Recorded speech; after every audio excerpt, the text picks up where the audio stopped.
Ready. They doing this? No. Forgot which side to do it when we record.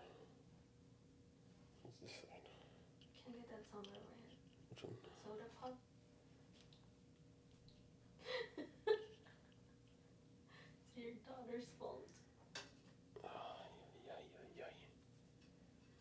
Just throw that Oh. ball over there. Forgot this is a podcast. I completely forgot this is a podcast. That we're just gonna talk. All right. I didn't think anybody needed to hear me.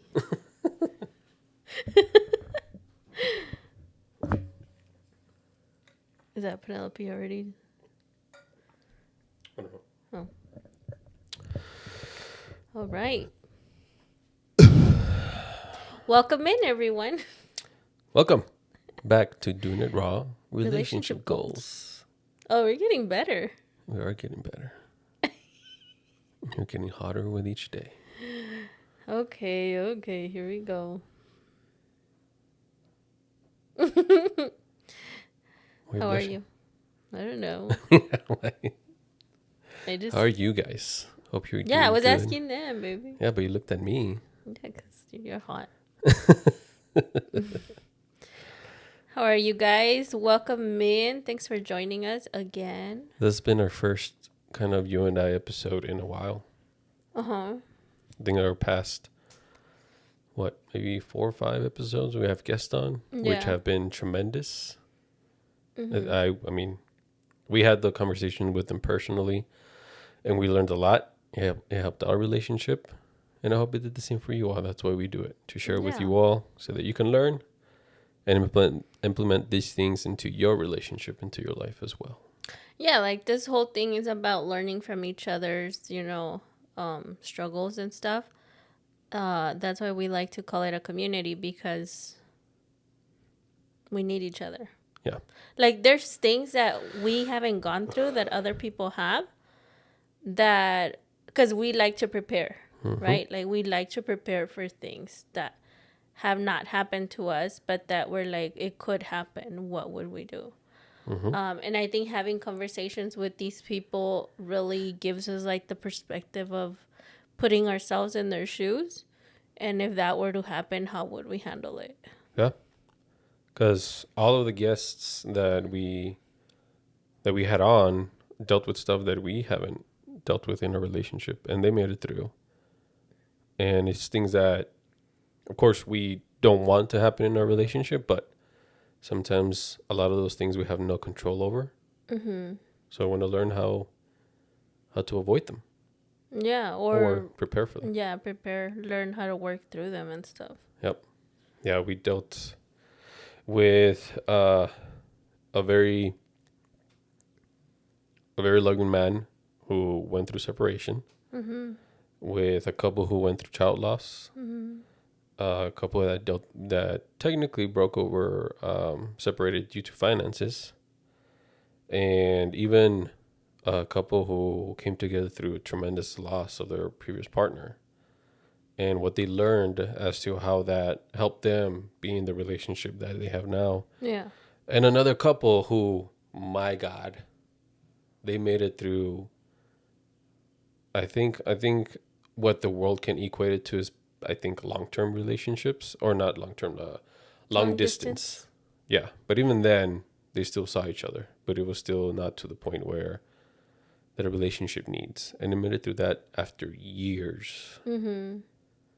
So, yeah, if you listen to this, you haven't listened to any of those episodes. Yeah. After you listen to this one, go back to listen to all of them, because all of them have a piece that you can learn from. Why do we emphasize those things, and why do we have them on? Is because, again, we haven't dealt with every single thing that a relationship can go through. Mm-hmm. However, it doesn't mean that we can't prepare as much as possible to already plant the seeds that we need for that. In the case that we do come across such situation or similar situation, we can make it through that together. Yep. Exactly. I feel like you're forward. I feel like you're ahead of me that way, or I'm just more lean back. Yeah, you're more lean back. Oh, okay. Well, yeah. You're more relaxed. I'm like, ready. Now, you may listen to this podcast and notice that I may be stuffy. So I apologize ahead of time. I am a bit stuffy. But deal with it because we do it raw. Yeah, like, it's not like you're not going to record because you're stuffy. Yeah. Just letting everybody know. Oh. Like, oh, he's stuffy. He sounds different. Okay. Like, why is he breathing so hard? Because I'm stuffy, okay? Oh, it's okay. You can breathe hard all you want.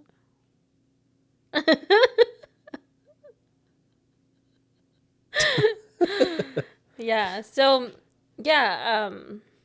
I mean, let's get right into it. This one's gonna be pretty something that obviously we've gone through, and we're gonna talk about it, and we're gonna be pretty open about it.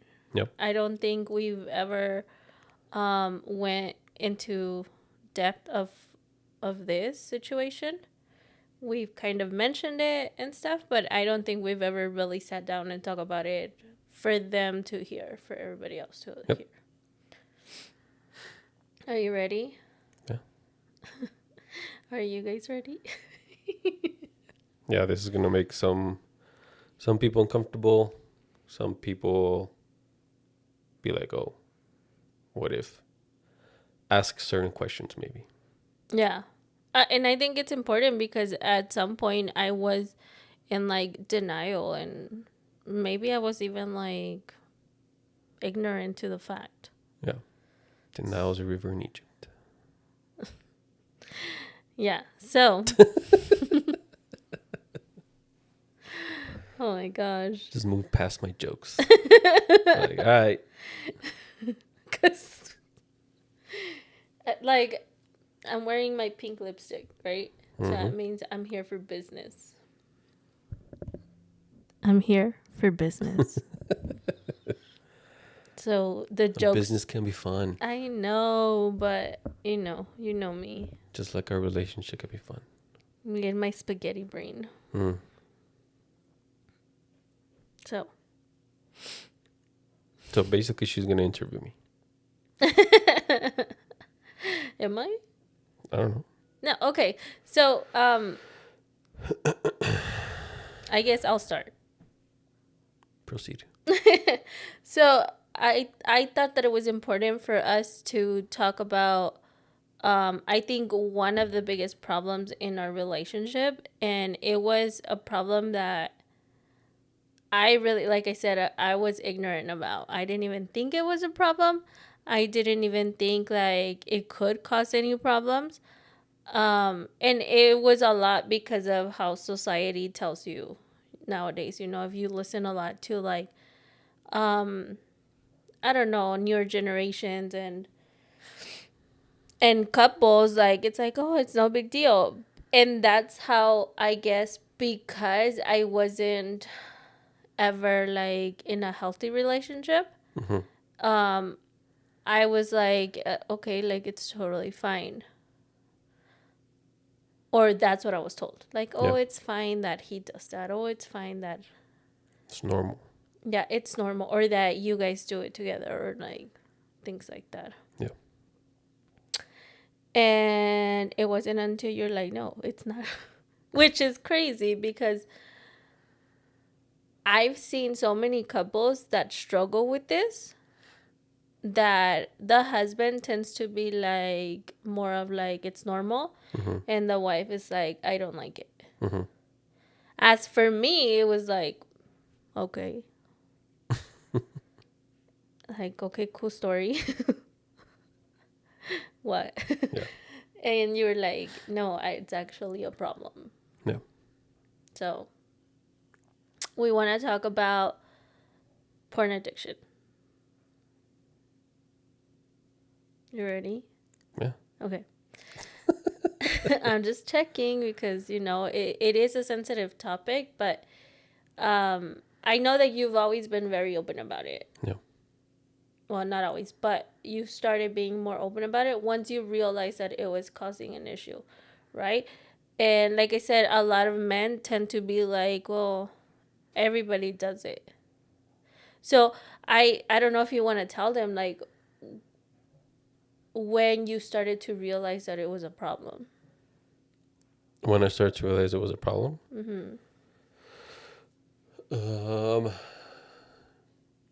I think when I realized that I just felt like a loser. Like how? And I mean, you just analyze every. It wasn't just one instance. It was multiple instances of me still doing it, and then guys will know what this is post nut clarity, which is like once you do the act, that same image or video that you're watching becomes disgusting right after. Really? Yeah. Why is that? I don't know. It's a brain phenomenon where it's like after you do the deed, you realize what you did, and it's like, what the hell am I doing with my life? Mm. That's crazy. Yeah. So after a period of time of just feeling of that again and again, it's like, I don't like this. Mm. I don't like how I'm feeling. I don't like what it's doing to me. Because it bleeds. That feeling bleeds everywhere. Bleeds into our relationship, into other stuff. Because like you do the deed, right? You feel disgusting about yourself or about what you just did. But it's like, I don't know. It's one of those things that I went to relieve stress. Mm-hmm. But after those 3-5 seconds of bliss, it added to the stress I already. It didn't take away the stress that I was feeling outside of those 3-5 seconds. Afterwards, I was still dealing with the stress, but now on top of it, felt a certain way. Mm. Do you think that happens to everyone? If they're not denying it, yeah, Mm. a lot of people. Compared to maybe, let's say, for example,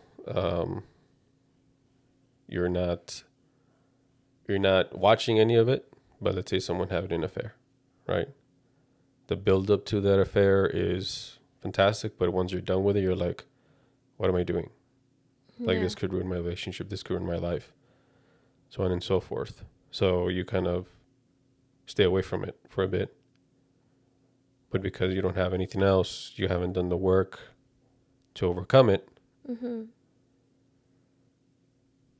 you go back to it.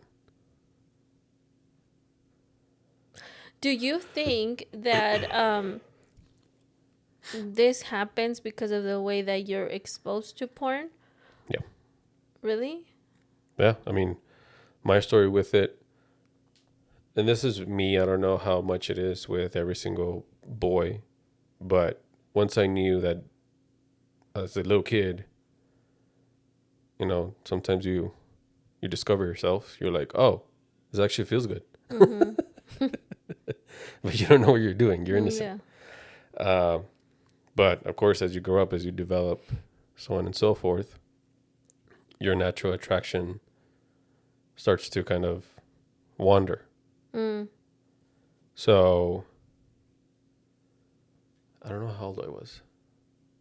I remember in fourth. I don't know where this is from. Where I saw my first image. Maybe I don't know if it was implied. I heard the noises behind like the covered eyes or whatever it may be. I remember in fourth grade, me and my friend were like passing notes around each other, Mm-hmm. and there were sexual notes, like drawing boobs and all that stuff. You and your guy friend? Yeah. Why? I have no idea. Oh my gosh. I don't know if it was because of how I grew up, with telenovelas are like very Oh yeah. romanticized and so on and so forth. They're not very graphic, No. but enough. And then I grew up with older siblings. Like they were 9, 10 years older than me. So when I was 4, they were 14. When I was 6, they were 16. When I was 8, they were 18 already. So they were in whatever their age range was into, and I was still a little kid.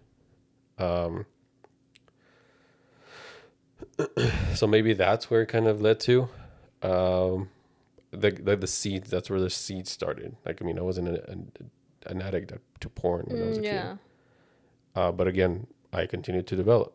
Right, I continued to develop, and then I went through puberty. I think when I was 12, 13 maybe. That's when I accidentally came across the first porn video that I ever saw, and it was in our family laptop. Again, growing up with older siblings, I did have an older brother who was 9 years older than me. So I was 12. He's probably in his 20s, early 20s maybe. And I come across the first video. Innocently, I thought it was a music video because I was into electronic music. So I saw an electronic music artist, and the song was like, oh, it's a cool song. I played it, and boom. Are you serious? Yeah. That's crazy. And now kids are watching it younger, or exposed to it younger. Yeah, obviously, because of the internet and like, electronics given to kids without supervision and stuff like that. Yeah. I say that because I mean, I don't know. I think you and I talked about it, like the first time that we saw porn, right? Yeah. I told you mine, right? You told me yours. I told you mine. Maybe. But it's funny because I remember when we were gonna get married and they asked us this question. What? Like, how did we find out about porn? Mm. And we're like, oh, through friends. Yeah, it's always through friends. But mine wasn't. Mine wasn't through friends. So mine was an older sibling. Yeah. And yeah, I was younger and I had no idea what that was. But it was like, I was like really grossed out. Because I was little. Innocent little, like, I never really like even played with myself. Like you said, like you're little and like I didn't do that. Yeah. So as I was exposed, it felt like it looked ugly. So to me, it wasn't like something that I was like, oh, like, I'm gonna keep watching this. So because it looked ugly to me, even when like The Simpsons, it's not crazy, but like when Homer and his wife are like in bed and that to me was like I need to cover my eyes. Like in like novelas, I was like grossed out when they would like especially you watch them in front with your parents and you'd be like, yeah, like it's awkward, right? Like it was really awkward. So I feel like that's in a sense. So when I saw it, it was like, oh no. As I grew up and I became a teenager, partners that I was with, like, made it seem like it was okay. Yeah. And the funny thing is that, like, they even made it into cartoons. What do you mean? So, like, there's cartoon porn. Oh, yeah. Right? Yeah. And as a teenager, like, you still, like, watch cartoon, like, Dragon Ball and stuff like that, right? So, like, you're attracted to cartoons, and now you have cartoons with sexual acts in it. Yeah. So it made it, like, more okay, I guess. At least for me. Yeah. So then I was conditioned, like, it's okay, like, it's normal. Everybody does it. Everybody watches it. Yeah. And as I grew up and became a woman, like, I would hear other women be like, oh, yeah, I watch porn with my boyfriend all the time. Yeah. Like, we watch it all the time. Oh, yeah, like, we like watching it. So to me, it was like, well, this is normal. This is a normal thing. Like, there's nothing wrong with it. Yeah.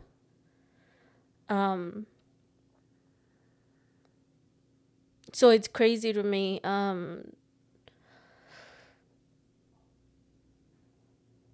How still to this day, like, even married couples think that it's still okay. Yeah. Until they see the effect that it's causing their own relationship. Mm-hmm. Where now, like, men that are watching these women be a certain way, do certain things, expecting that from their wife, right? And you as a wife, like, when you see that kind of stuff, that, like, it's not real, Yeah. but it still makes you feel bad as a woman. Like, it still makes you feel like you're not enough. Yeah. Like, you'll never be enough. So I think maybe that's why we're like, oh, like, it's fine if he watches it because I'm not enough for him.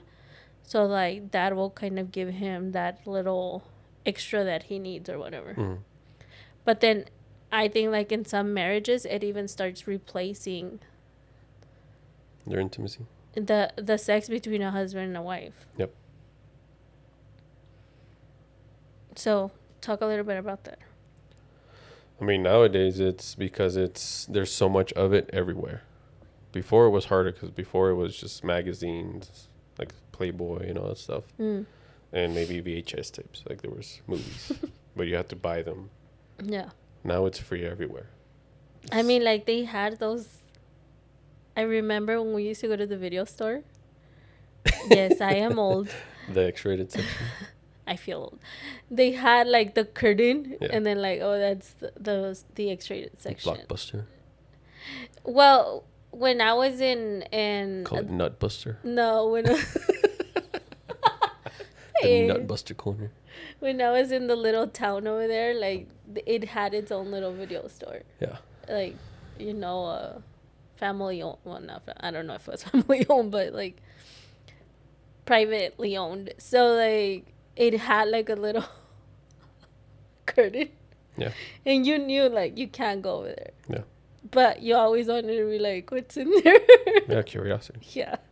Yeah, I mean, as a kid, already being curious, Yeah. right? Going through these hormonal changes, finding something that feels good. Mm-hmm. And this is the source that leads to that. It's like, I mean, you give a kid a candy, and then they find out, oh, there's a limited amount of candy that you can have. Yeah. They're going to want to continue getting candy, right? Yeah, obviously. Until it leads to a cavity. For example, in yourself, it's like once you feel that it's eating away at your soul, at your self-image, at who you are, your character, started bleeding into your relationships, so on and so forth. And this is the thing about addiction. It's I thought about this earlier, and now I don't know where it went. Should write the stuff down. You should. But I did want to ask you, like, when did you realize it was an addiction? When Or what made you think, okay, this is an addiction? the fact that I kept going back to it, no matter what. Because you tried to stop. Yeah, multiple times. When was the first time you tried? No, but Come on. I don't remember. Really? Yeah, I don't know when I started. I don't know when I decided to stop. Like growing up with it, it's like I've always had high urges, and I knew that I did. Now, not at the time, but I felt them. I felt the urges. Yeah. Right? I felt the urges to have a partner, to be sexual, and so on and so forth when I was 16. Like my urges were high. So as you can imagine, They were or they are? they are. Anyway. So for because when I was 16, I had my partner, and then for 3 years I didn't have anybody until I met you. So imagine high urges. You don't have anybody else to satisfy those urges with, or you don't know how to control it. You don't know. The only thing that I knew is the only way to get rid of this feeling is to do that. Nothing else. Yeah. It wasn't. I hadn't found the gym yet. I think because of how it felt with the weight that I had gained, so on and so forth. That's what led to more of that. But even when I discovered the gym and started doing that, it still didn't go away.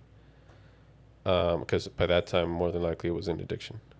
But that, yeah. So for 3 years, imagine just not having anybody to satisfy that need with. So for 3 years, guess what I did to only satisfy?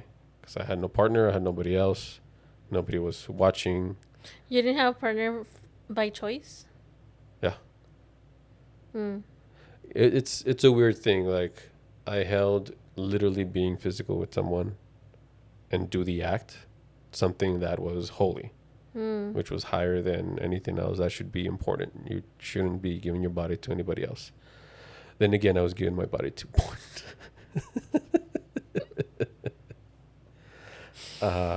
So, But you're like, oh, it's not real.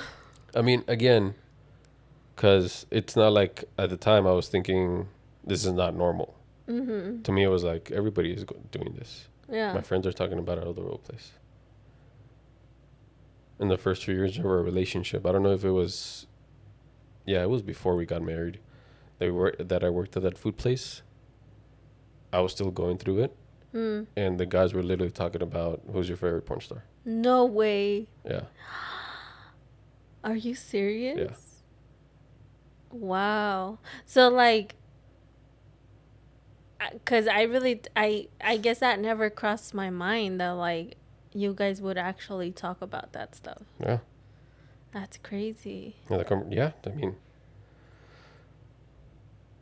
it's not normal for us now, right? Yeah. But there was, I mean, we've had I don't know if we talked about it in the podcast before, but it was normal for guys to have like random girls' pictures in the background. And so on and so forth, and whether they were naked or not. It was just, that was normal. Now it's not for us. I only have your picture. Because we know better. Yeah. Yeah. But single guys. Yeah, I mean, like at the beginning of a relationship, you had that poster of that DJ girl. Poster? Yeah. Was it a poster? Like you had a poster. Oh.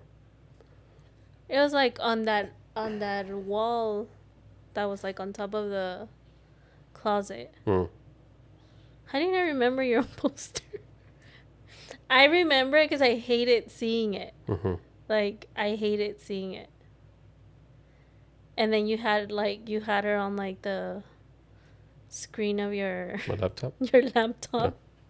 Yeah. And I'd be like, yeah, I mean, if you watch like old school movies about teenagers when posters were a thing, if you go to a teenager's room, they had posters of women.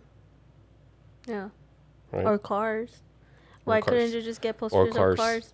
Or cars with women. With women, yeah. Yeah, that's true. And I think like that now that we have our own children. Yeah. And I think about it, like I would be like probably have a conversation with our kid. Yeah. Yeah, it's one of those things where you want to avoid your kids from being exposed to it as much as possible. At the same time, it's like you can't avoid it. Yeah. Your kids will not be able to avoid it. Yeah. It's more like how we do with our marriage, like prepare them. Yeah. When they do get exposed, right? Because nobody prepared us. Nope. And I think like that's why at the beginning of our relationship I was so jealous.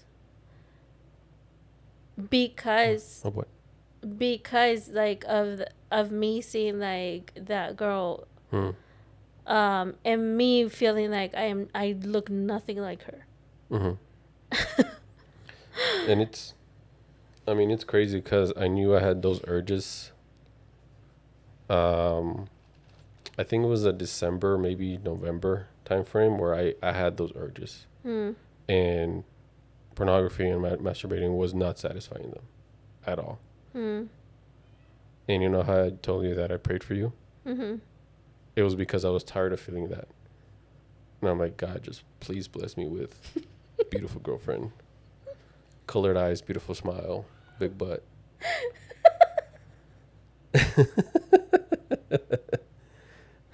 2 months later, we met.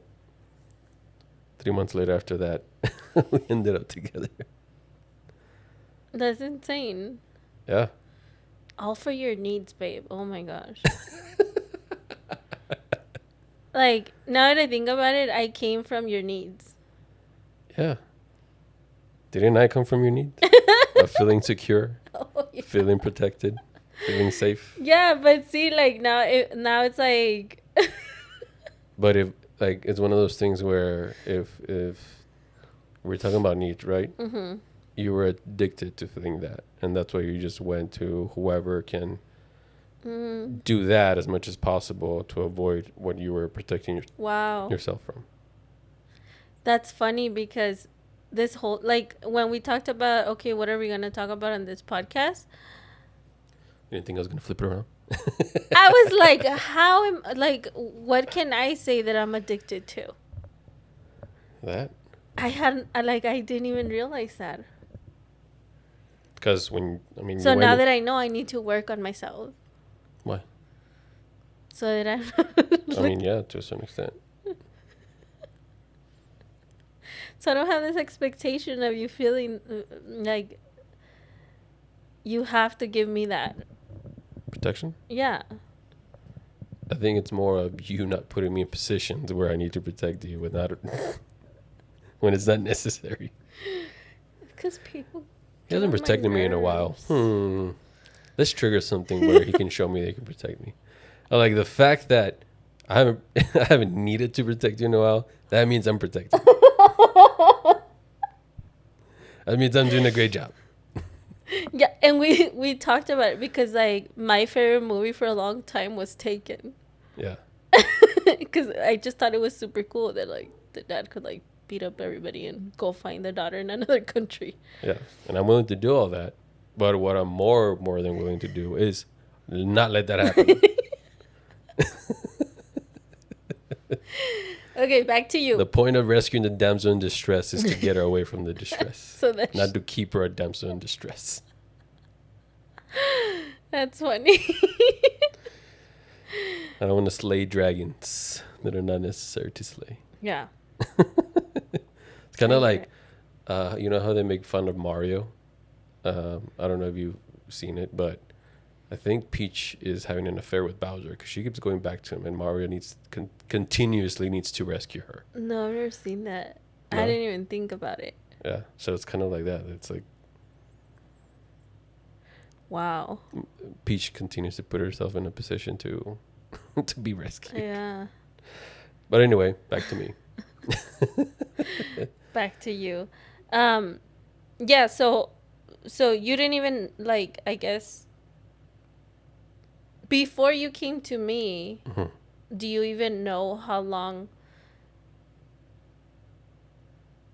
into our relationship where you're like, okay, like I need to stop this?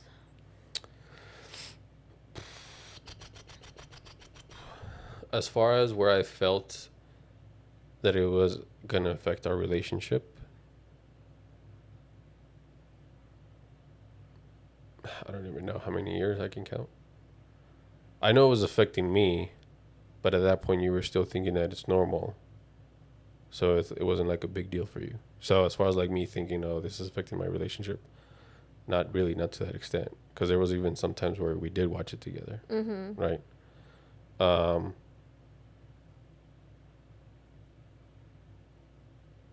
I think is when you were pregnant with our second daughter. Mm-hmm. That's when I was like, I need to do something. Why? Like I need to stop. Like I don't like, because again, I didn't like how I was feeling about it. Like after I got post-nut clarity, I didn't know if at that time you were still feeling a certain way about it. I don't think so, because I hadn't told you until I told you like, hey, this is serious.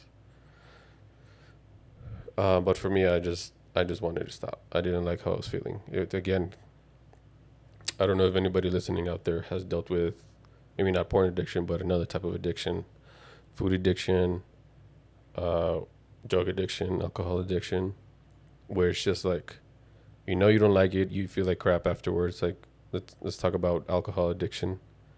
You drink until you get drunk to feel good, but in the morning, you feel hungover. You feel like shit. Mm-hmm. You're like, oh, I hate this. I don't like how I'm feeling. So on and so forth. I'm never going to drink again. And then the urge starts to build up again. There you go. Yeah. So for any couple out there who's dealing with maybe a partner who's dealing with an addiction, there are several people that can be going through that, right?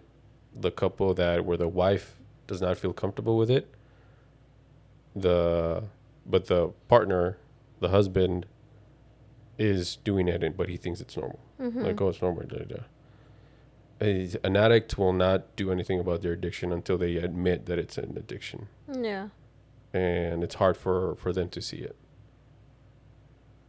They literally have to hit rock bottom, unfortunately, most of the time. What does rock bottom of a porn addiction look like? I mean, for me, I was fortunate enough to be at the rock bottom of, I think it hit me before I hit rock bottom, Mm-hmm. where I kind of let go of that. But even when I let go of it, I replaced it with something else. Because I think around that point, I think it was COVID, you were pregnant.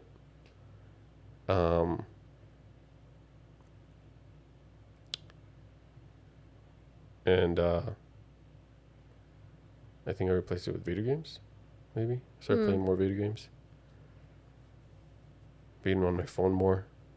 Just to keep me away from it. Yeah. I remember that. Yeah. But even that wasn't good because then I was taken away from our quality time. But I think this is a part where you kind of understood and saw what I was going through. Is that like, hey, right now I'm slaying a dragon that I want to succumb to. And I'm right now, the best thing that I can think of that I can do is slay it with playing video games. Slay it by being on my phone. Yeah. And I think what I've heard from other couples is that, like, sometimes when the wife wants to help the husband, they try to replicate what they're seeing. Yeah. In their own intimacy. Yeah. How do you think that's gonna affect the couple? I mean, how did it affect you? Did you ever feel like I was trying to replicate what I was watching? I don't think you ever did, but I think I did. Like, I think because I didn't understand, I was like, well, if that's what he needs, then I can give it to him over here. Yeah. And it'll be fine. He won't need to go back over there. Yeah. Right? But then obviously I'm human, so that is just fantasy. Yep. And over here you have everything. You have a family, you have, jobs, you have life. And trying to create a fantasy like that is not, like, you can't. Yeah. So, like I said, it affects a woman in the way where, like, she doesn't feel like she's enough. I think even, like, the way I saw myself was different. The way I felt about having sex with you was different. And things like that. I don't know. Yeah. I mean, because I was in it, I'll tell you this. The thing that keeps a man hooked into pornography is the feeling that they see that's replicated through the acts. What I mean by that is the feeling of being desired, of being wanted. That I'm doing all of this stuff because I want you. Like, do all of this to me because I want you. Yeah. So that's the feeling that I chase, right? That's a feeling that's not going to go away. That's why a lot of men's love language is touch and words of affirmation. Yeah. Because men want to be desired by their spouse, the woman that they're with. They want to be wanted. They want to be treated like kings, and so on and so forth. And that's what pornography is. Mm-hmm. Like the women in those videos are like, I'm at your disposal to do what you wish Yeah. because I want you. And they act like it. They make the noises, they make the sounds, they speak the words Mm-hmm. that speak to that desire within men. So that's why they get hooked. That's what keeps men hooked. That it's like, again, if you're having relationship issues, that's affecting your bedroom, and that's a need that's not being fulfilled in the bedroom. You're not making each other feel wanted, desired. Then, because it's such a strong need, like men have fallen to lust biblically. Yeah. Like it's an urge. Like it's one of those things that I know. I don't know if you as a woman or women in general. I know sometimes they think, well, they should just not watch it. They should just not do that. They should just, and yeah, I get it. But then if we look back decades, millennia, centuries, this has always been an issue with men. Lust, Mm-hmm. the need, the sexual desire. There was brothels back in the day. Yeah. Now those brothels are pornography. That's all it is. But the need has always been the same. Mm-hmm. Being with someone who makes me feel desired, wanted, and is willing to do whatever it is to make me feel that way. Yeah. And now because there's easier access, faster access to it, then Yeah. And this is like the big reason why we obviously like stop letting that be part of our relationship, because we knew that if like you continued and then I continued to allow it and think that it was okay, that yeah. it was definitely going to ruin our whole marriage. Yeah. Because then that's why also women feel unseen and stuff. They feel like objects. Yeah. Yeah. And They feel like objectified. yeah, and all of that, like, even though you think it might not do anything to your marriage, like, it's slowly like breaking Like it a apart. And frog in the boiling water. Yeah, and then you wonder, like, years later, What happened? what happened? It came out of nowhere. He doesn't love me anymore. She doesn't love me anymore. Yeah. He starts having an affair. She starts having an affair. Like, things like that start happening, and it wasn't out of nowhere. It was like something that you think it's so small and insignificant and everybody does it. Well, guess what? Like, everybody's breaking up. Everybody is like getting a divorce. Everybody's single. Like, and people that are in a marriage sometimes are in a loveless marriage. Like, I saw a post where a lady says she's been married for 23 years and in 10 years they haven't had sex. And I'm like, how is that possible? Yeah. Like, why would you even let that happen? 10 years. Like, when you're not having sex, something's wrong. Yeah. And I used to be one that used to think, like, I used to always be like, you're always thinking about sex. Like, stop. Remember? Like, it was like a thing. Like, I was like, all you think about is sex. No. And now that we're in a healthy relationship, I'm like, okay, we don't have sex. There's something wrong. Yeah, like, I'm like, what's going on? Because that's the thermometer. If our relationship is cold or it's hot. Yeah. And when it's cold, it's usually, again, think about a thermometer, right? It gauges the environment. So if sex is a thermometer, and the environment is cold is because something in the environment is making it cold. Something outside of the bedroom is making your sex life cold. Mm-hmm. And if you want to turn up the temperature, then you have to fix those things around to bring up the heat. Yeah. But yeah, it's. I just thought of this. It's so crazy because it's a dynamic that proves that we cannot escape it, as far as the feeling that we're all chasing. Mm. Like the feeling that men are chasing, or the feeling of being wanted and desired. That feeling is in women too. Mm-hmm. And that's why it's one of those things where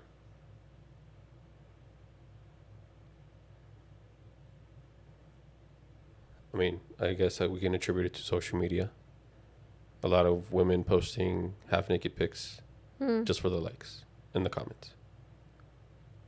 For what? To feel wanted. Yeah. To feel desired. Yeah.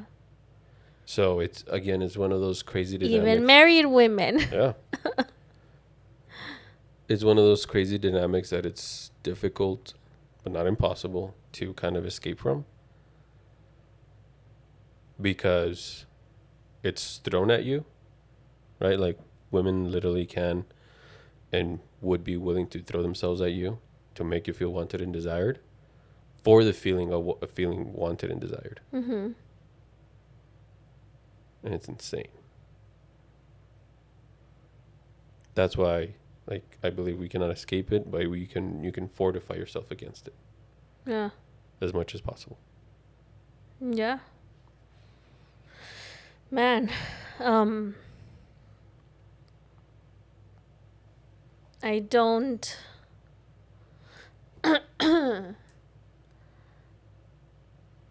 I don't want to end it here. Okay. But I want to end it here because we are going to move on to Prospera TV Network. Because I really do think that I feel like if we talk about the little things that we did when it came to that, then couples can start understanding why they need to stay away from it and help each other not let porn be part of their relationship. Yeah. Because believe it or not, like it's a struggle. Yeah. It's a struggle, especially because everybody in the world, like not everybody, but a lot of the candy world is everywhere. Yeah. So yeah. So it's like I feel like I felt like it needed to be said, and we needed to talk about it, because I've seen how like older couples, they talk about sex a lot, but then like younger generations are like, oh, they're old.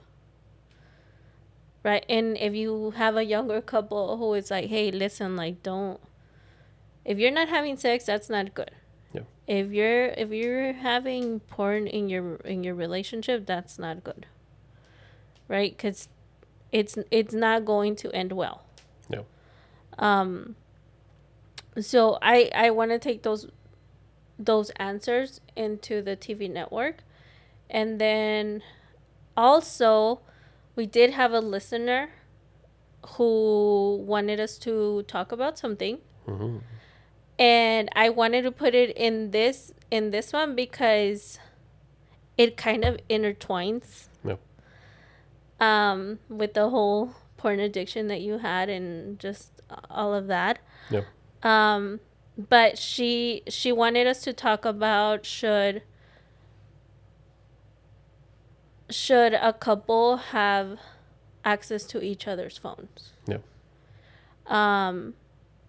Her name is Gabby Waters, and she shout out to Gabby. and she sent that request. Thank you so much for listening and watching. But I wanted us to answer that on our next segment. Now or no, on the next segment. On Prospero? Yeah. All right. Well, you want to find out the answer? That's where you go. Nowhere else. That's the only place you're going to find out the answer. And meanwhile, go ahead and subscribe, like this video, share if you want. Follow us on the socials. If you know anybody or you even see anybody struggling, send them this video. Because trust me, like, a lot of people are going through it, and a lot of couples are starting to find out that it's destroying their marriage. Mm-hmm. And we don't want something like this to destroy families. So do your things. Thank you so much for watching, and we'll see you at Prospera. See ya.